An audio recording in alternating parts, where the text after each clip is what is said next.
Hello everyone, welcome back to my channel and welcome back to another vlog. আজকে হচ্ছে 28 তারিখ আর আজকে সুজানার বিদায় প্লাস সুমনের বাড়িতে যাওয়ার, তো সেই জন্য এখন বাজে 12টা। আমি পুরোপুরিভাবে রেডি হয়ে গেছি, এখন যাব সুজানার বাড়িতে।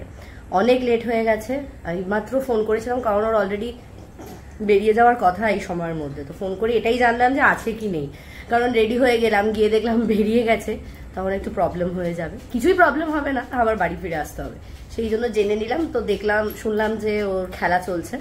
তো যাই হোক, এখন যাব, তারপর এখান থেকে সুমনের বাড়িতে যাব, তারপর বাড়ি ফিরবো। আজকে আর তেমন কোনো কাজ নেই, তাই ভাবলাম তোমাদেরকেও সাথে করে নিয়ে যাই।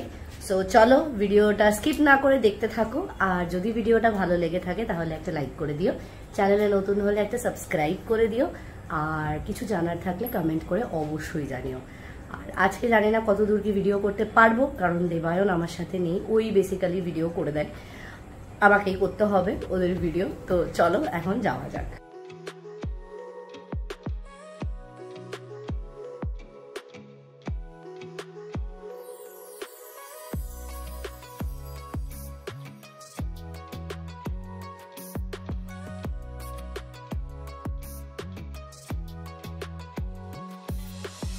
সুজানার বাড়ি পৌঁছে দেখলাম সুজানার বিদায়ের পর্ব অলরেডি স্টার্ট হয়ে গেছে, সমস্ত রিচুয়ালস চলছে, আশীর্বাদ চলছে। এই মোমেন্টটা অ্যাকচুয়ালি আমি অ্যাভয়েডই করতে চেয়েছিলাম, তার কারণ হচ্ছে আমি একটুতেই ইমোশনাল হয়ে পড়ি আর আমার নিজের সময়ের কথা ভীষণভাবে মনে পড়ে যায়। অ্যাকচুয়ালি এই মোমেন্টসগুলোই ভীষণভাবে একটা চেরিশ করার মতো মোমেন্ট, যেরকম সেরকম মনে একটু দুঃখ হয়ে যায়। তবে দুঃখের কিছু নেই, একদম কাছের থেকে কাছে সুমনের বাড়ি এবং দুই বাড়ির লোকজনই ভীষণ ভালো, সেই জন্য দুঃখের কিছুই নেই। তবে একটা জিনিস তোমরা কি নোটিস করলে, সুমনের পাশে ওদের বিয়ের যে কুলোটা রাখা রয়েছে, কি অসাধারণ সুন্দর না? যদি না দেখে থাকো আমি তো রিকোয়েস্ট করব আরেকবার ভিডিওটা একটু পেছনে গিয়ে দেখে নেওয়ার জন্য। যাই হোক, বিয়ে সমস্ত কিছু শুরু হয়ে গেছে, গাড়িও অলরেডি ছেড়ে দিয়েছে। এখন আমাদের ডেস্টিনেশন সুমনের বাড়ি। হ্যাঁ, আমিও যাচ্ছি, আমি যাচ্ছি, তার সাথে সুজানা, সুমনের বেশ কিছু বন্ধুও যাচ্ছে, তার সাথে দিদিয়া আর পিদা, মানে সুজানার দিদি আর জামাইবাবুও যাচ্ছে, আর সুজানার কোলে যাচ্ছে ওর ছোট্ট মিষ্টি পুচকি পিপো। তো চলো এখন ডাইরেক্ট গিয়ে দেখা হচ্ছে সুমনের বাড়িতে।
সমস্ত প্রসেসিং কমপ্লিট করার পরে গেট দিয়ে ঘরে ঢুকতে যাবে এমন সময় বাধা দিল সুজানার সমস্ত ননদেরা, মানে সুমনের বোন আর দিদিরা।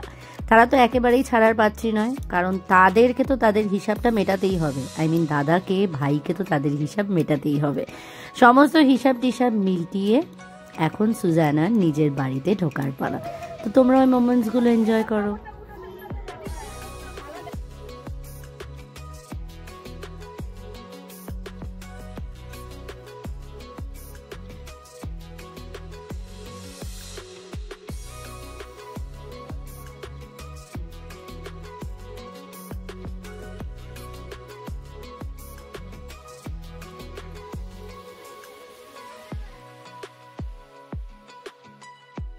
সমস্ত রিচুয়ালস সেরে নেওয়ার পরে এবার সুজানার ঘরে এসে সুজানার সমস্ত ধরনের শাড়ি, জামা কাপড় সবকিছু গোছানোর পালা। সবকিছু গুছিয়ে টুছিয়ে তারপরে দেখা হচ্ছে।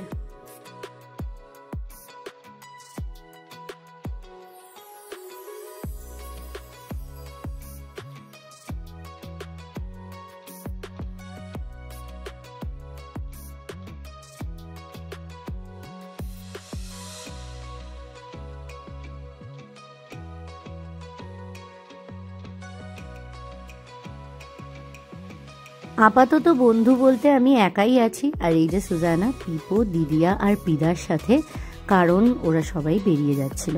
আমি আপাতত রয়েছি সুজানার সাথে। তবে আরও কিছুক্ষণ পরে সুজানা, সুমনের সমস্ত বন্ধুরা চলে আসবে। তবে আমারও কিন্তু এখানে এরকম থেকে যাওয়ার কথা ছিল না, কিন্তু যেহেতু সুজানা বলল যে ও আমার সাথে একটু গল্প করার আছে, সেই জন্য আমি ভাবলাম আমিও থেকে যাই। ঠিক আছে, আমার যখন কোনো কাজ নেই। তো আপাতত সুজানা গেছে দিদি আর পিদাকে সি অফ করতে। চলো তোমাদেরকে সুজানার রুমটা একটু দেখিয়ে দিই।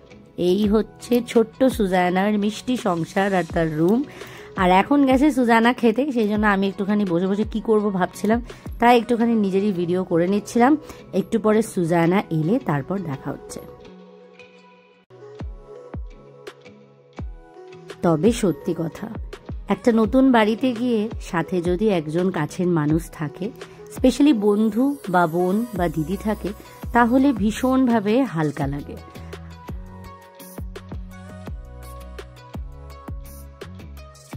কত মনের কথা লুকিয়ে থাকে বলতো।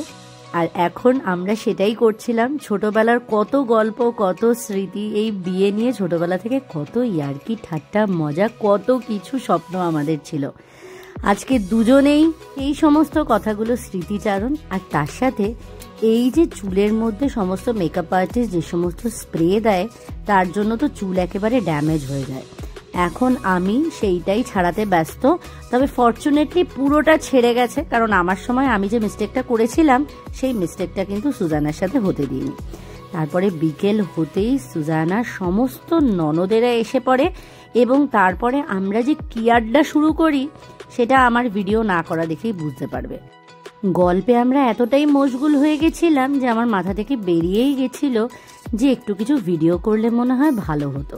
তবে ওই আর কি পুচকি পুচকি ভিডিও করেছি। আর এই হচ্ছে সুজানার সমস্ত মিষ্টি মিষ্টি ননদেরা, যারা গল্প করতে যে কি ভালোবাসে, মানে একেবারে বলতে পারো আমার মতোই পাবলিক। আর ওই যে সুজানা দূরে দাঁড়িয়ে আছে। যাই হোক, তো আজকে রাত্রিবেলা ছিল সুমনের বাড়িতে বাজি ফাটানোর একটা প্ল্যান। সেটাই দেখার জন্য আমাকে এখন রাত অবধি আটকে রেখেছে সুজানা। এই যে আমাদের নববধূ, কত সুন্দর লাগছে বলো তো দেখতে। যাই হোক, যদিও বাজি ফাটানোর জন্য, মানে বাজি ফাটানো দেখার জন্য ওয়েট করেছিলাম, তবে বাজি ফাটানোটা আর হয়ে ওঠেনি। যেহেতু আজকে কাল রাত্রি, সেই জন্য সুজানা ওপরে, তখন সুমন নিচে। আবার যখন সুজানা নিচে যাবে, সুমন তখন চলে আসবে ওপরে। এইরকমই একটা প্ল্যান ছিল যদিও, কিন্তু তারপরে তো আমি আর সুজানা বেশ কিছুক্ষণ গল্প টল্প করি ওপরে বসে, নয়তো সুজানা এখানে একা একা বোর হতো। তারপর সুজানা আমাকে একটু ওদের হাউস ট্যুর দিল, সেটার ভিডিওটাও আর করা হয়নি গল্পের চক্করে। তারপরে ডিনার করে এখন আমি বাড়ির পথে। এই কটা দিন যে এত সুন্দর যাচ্ছে তোমাদেরকে আমি কি বলে বোঝাবো। আশা করছি সেটা তোমরা আমার ব্লগ দেখেই বুঝতে পারছো যে ওদের সাথে সাথে আমিও যে ঠিক কতটা এনজয় করছি। এত সুন্দরভাবে এনজয় করেছি প্রত্যেকটা মোমেন্ট, যেন মনে হয়েছে প্রত্যেকবারই আমার বাড়ির কারুর বিয়ে, যেন আমার নিজের বোনের বিয়ে। যাই হোক, ভিডিও এখন আসতে থাকবে। সুজানার বিয়ের ব্লগ এত তাড়াতাড়ি শেষ হবে না, কারণ এরপরে আসবে রিসেপশনের ভিডিও। ভিডিওটা আজকে আমি এখানেই শেষ করছি আজকের জন্য। দেখা হবে খুব তাড়াতাড়ি পরের একটা ভিডিওতে। পরের ভিডিও কিন্তু রিসেপশনের ভিডিও, যেটা মিস করলে একদম চলবে না। ভিডিওটা যদি ভালো লেগে থাকে একটা ছোট্ট লাইক করে দিও, চ্যানেলে নতুন হলে একটা ছোট্ট সাবস্ক্রাইব করে দিও, কিছু জানার থাকলে অবশ্যই কমেন্ট করে জানিও। সবাই খুব ভালো থেকো, সাবধানে থেকো, দেখা হবে খুব তাড়াতাড়ি।